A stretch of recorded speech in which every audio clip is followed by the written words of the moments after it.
You can struggle all you want, but my pizzeria is going to Kyle and Karen. If you don't like it, get a divorce. My husband yelled that loudly. Following him, his brother Kyle also chimed in arrogantly. I'm family too, right? Give me the pizzeria. Kyle's wife, Karen, also insulted me. That amazing pizzeria is wasted on you. Get out already. A fierce anger welled up inside me. I didn't care what happened to these people. I decided to give them a thorough reckoning. First, I would correct their misunderstandings. I smirked, wondering what their faces would look like when they learned the truth. My name is Nancy. I'm 35 years old and I run a pizzeria. I have many regular customers, and thankfully, the business is thriving. This shop was originally started by my grandparents. My parents passed away from illness when they were young, so my grandparents raised me. As I helped out at the pizzeria, I began to aspire to become a pizza chef and take over the business. After graduating from culinary school, I started working at the pizzeria immediately. I learned how to make pizza from my grandfather and customer service from my grandmother. Thanks to their guidance, I became a skilled chef and conducted myself properly. For a while, the three of us ran the pizzeria together, but when I was 23, a man came to the pizzeria. His name was Sam. He was 5 years older than me. He was a pizza chef, but the pizzeria he used to work at had closed, and he was looking for a new job. My grandparents were elderly and considering retirement. They wanted another employee besides me, so we hired him. His skills were exceptional, and he quickly became an asset. He taught me many things, and before I knew it, we had grown close and got married when I was 25. My grandparents trusted him, saying he was a sincere and earnest man. Our married life was smooth, and even after my grandparents retired, we supported each other and kept the pizzeria running. However, when I was 31, my grandmother passed away from illness.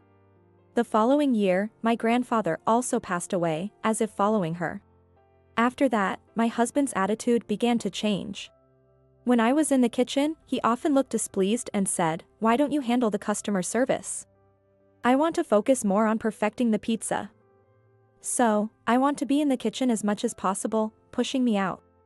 I thought it was because of his strong passion for pizza, so I often took care of customer service. But his true feelings lay elsewhere. About 6 months later, I overheard him on the phone with someone, saying, "Nancy's a woman, right? It annoys me that she's a pizza chef." I was very sad. It was shocking to know my beloved husband felt that way. Pizza is a traditional dish, and there's a strong trend of women being excluded. As a result, there are few female pizza chefs. However, this notion has been diminishing, and more pizzerias are accepting female chefs. Moreover, I provide pizza that satisfies our customers. I wish he wouldn't dislike me just because I'm a woman. After he hung up the phone, he finally noticed me and hurriedly tried to cover up. I was just stressed out. I won't ever say that again, I promise. Please forgive me, okay? Since he seemed genuinely remorseful, I decided to forgive him. But he started causing other problems as well. One day, I noticed that $2,000 from our joint savings had been withdrawn. When I confronted my husband, he said, "My brother lost his job and needs support. He's family, so we have no choice." But to be honest, I hated it. That's because his brother, Kyle, is a problematic person. He originally aimed to become a chef, but quit soon after because he couldn't handle the tough training. Since then, he's been hopping from one job to another. I've met him a few times, and each time he asked for money, leaving a strong impression of being irresponsible. His wife, Karen, also couldn't hold down a steady job. Yet, she constantly antagonized me, saying things like, "You must be exhausted working all the time. I'm enjoying my free life as a housewife. Did we really need to provide thousands of dollars in support to such people? They're adults, healthy, and should be able to manage on their own," I thought. While the pizzeria was profitable, our savings were dwindling. Initially, when I cautioned him about over-supporting them, he would show remorse and say, "I'm sorry." But later, he would say things like, "You're the one managing the savings and household budget. If you were better at it, we'd be fine," offering no real solution. Our relationship worsened, and I started worrying about our future savings, leading me to seriously consider our situation. Divorce crossed my mind briefly, but I dismissed the idea.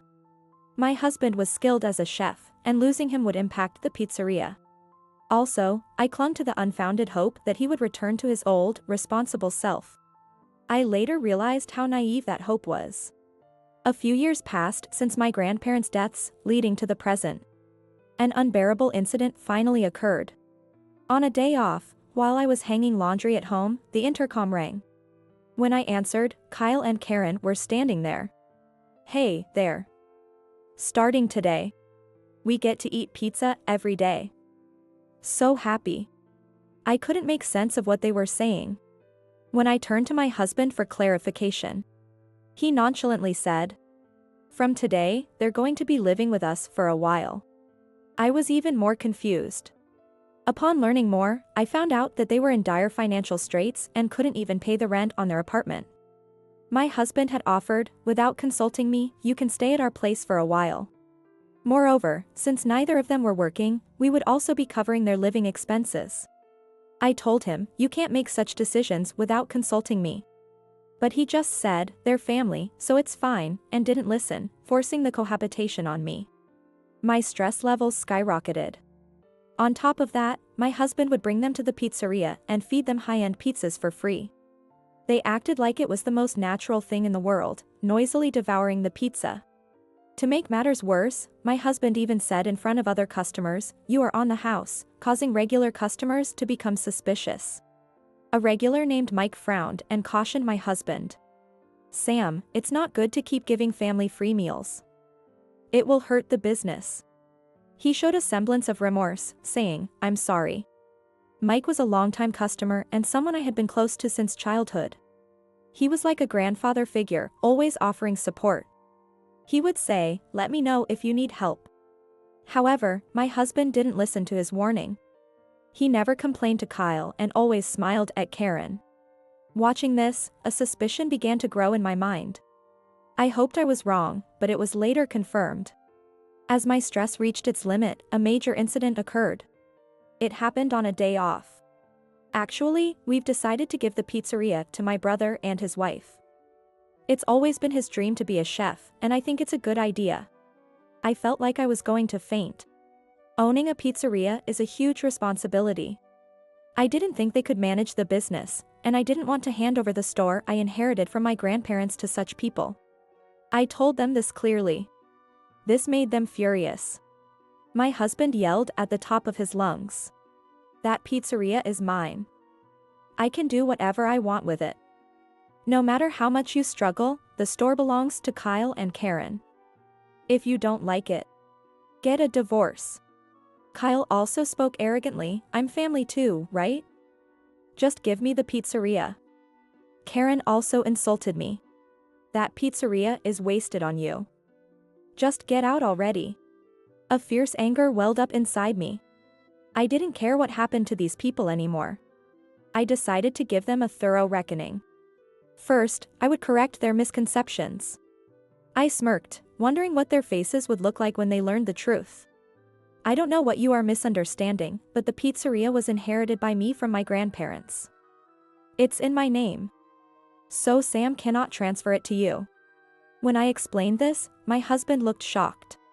"But I'm your husband. I should have the right to do what I want with the pizzeria. Inheritance goes to blood relatives. Since we don't have children, my inheritance is mine alone." Finally understanding the inheritance laws, he was dumbfounded. I was also almost speechless at his lack of common sense. Maybe my husband, being so focused on pizza, didn't understand how the world worked. I had often felt this way throughout our marriage. Then Kyle got noisy. "Hey, you should have explained that beforehand." I finally raised my voice in anger. "What? You're the ones who made assumptions and acted on them. You barged in here, ate for free without working, and now you're complaining." Annoyingly, he argued further. "But I don't care about the name. We can run the pizzeria ourselves. You're not needed, so get out." I decided to really leave. If I stayed here any longer, I'd lose control in my anger. I packed only the essentials and left with a goodbye. After leaving, I stayed in a cheap business hotel for a while. There, I started planning my next steps. I didn't feel like trying to reconcile with my husband. I finally realized that the kind husband I knew was gone. Whether that was his true nature or something had twisted his personality, I didn't know. But I suddenly felt foolish for having trusted such a terrible man. I was determined to bring them to justice. I wanted Kyle and Karen out of the house too. How could I drive them out? After much thought, I made several phone calls and began my plan for revenge. I also went out a bit, and within a week, I was ready to return home. When they saw me, my husband looked triumphant. He smirked as he looked at me. "Oh, so you've finally come back to apologize. And only after a week? You really have no spine." He laughed loudly. Suppressing my anger, I presented them with several photos. At that moment, they were all stunned, but my husband and Karen turned pale. Meanwhile, Kyle looked confused and asked, "What are these photos?" "These are photos showing Sam and Karen's affair," I stated coldly. The photos showed my husband and Karen walking arm in arm, looking happy. Other photos captured the two looking very affectionate. Kyle finally grasped the situation and turned red with anger. "Hey, what's going on? How dare you betray me by having an affair?" His anger was intense. However, my husband didn't apologize, he became defiant. "Shut up. It's not my fault I fell for her. You were always out and about, so I ended up spending time with her." Karen also started making pathetic excuses. "It's your fault for not working. Compared to you, Sam is a respectable chef. Who wouldn't choose him?" She didn't work either, and Sam was far from respectable, having an affair. I was beyond angry, I was just exasperated. They started a low-level argument, and it looked like it would get out of hand, so I intervened to calm them down. I was irritated that I had to deal with this. Once my husband calmed down a bit, he glared at me. "How did you get these photos? Were you following us?" "No. I hired a detective to gather evidence of the affair. That's how I got these photos. I had visited a detective agency." He whined, "Hiring a detective is sneaky, but the sneaky one was the cheating husband." Not that he would understand that. Kyle asked a question. "How did you suspect he was cheating?" "Hiring a detective means you had a hunch, right?" I smirked. "We're married, so I can tell." It was obvious from the way he was overly friendly with Karen. The smiles he gave her were completely different from those he gave me or the customers. My husband was speechless. He probably thought he would never get caught. In his distress, he started rambling, admitting that he had put on an act in front of my grandparents and that he married me mainly to have his own pizzeria, not out of much love.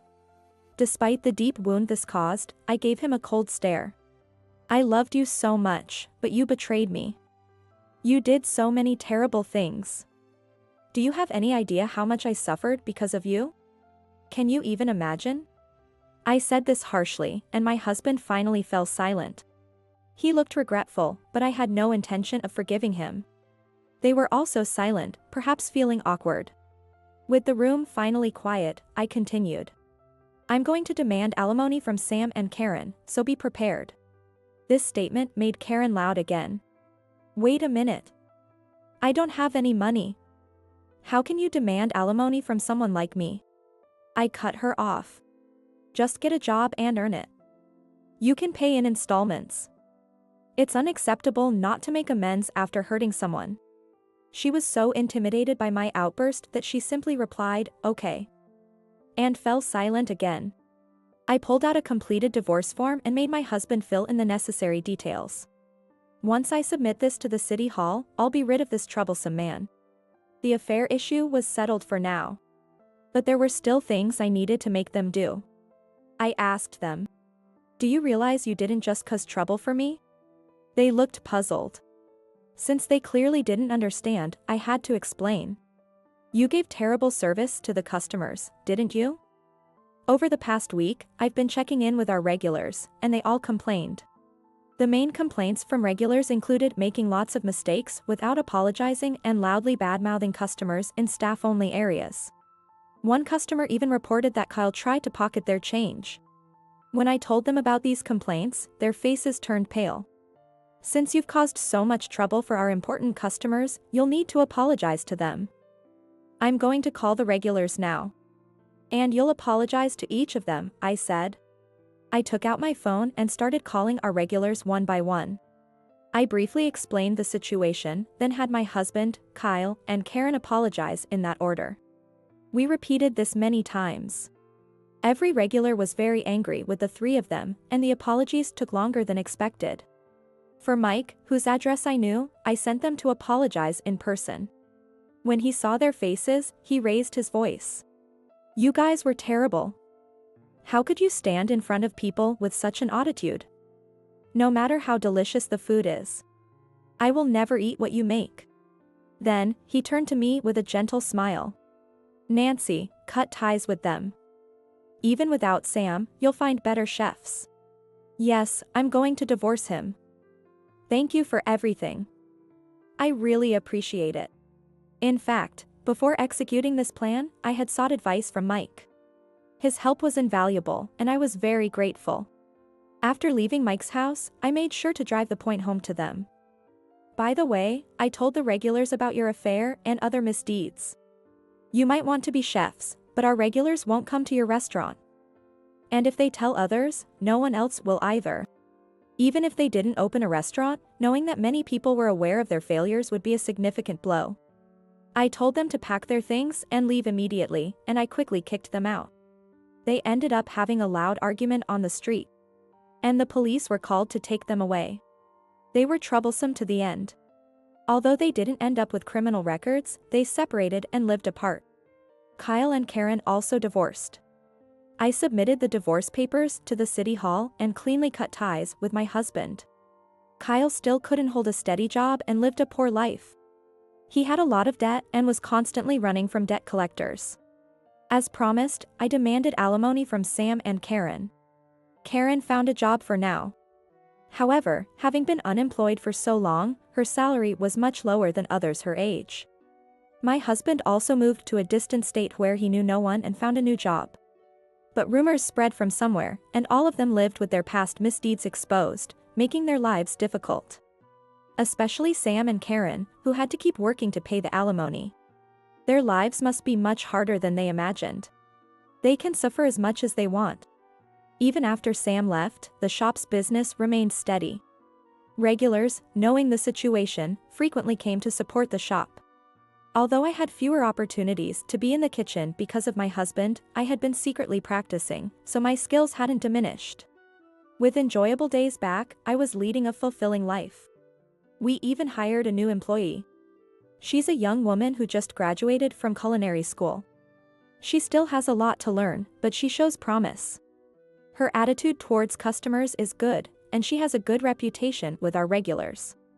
Since we're both women, we can talk more freely, and she often comes to me with her concerns. I think we've built a good relationship.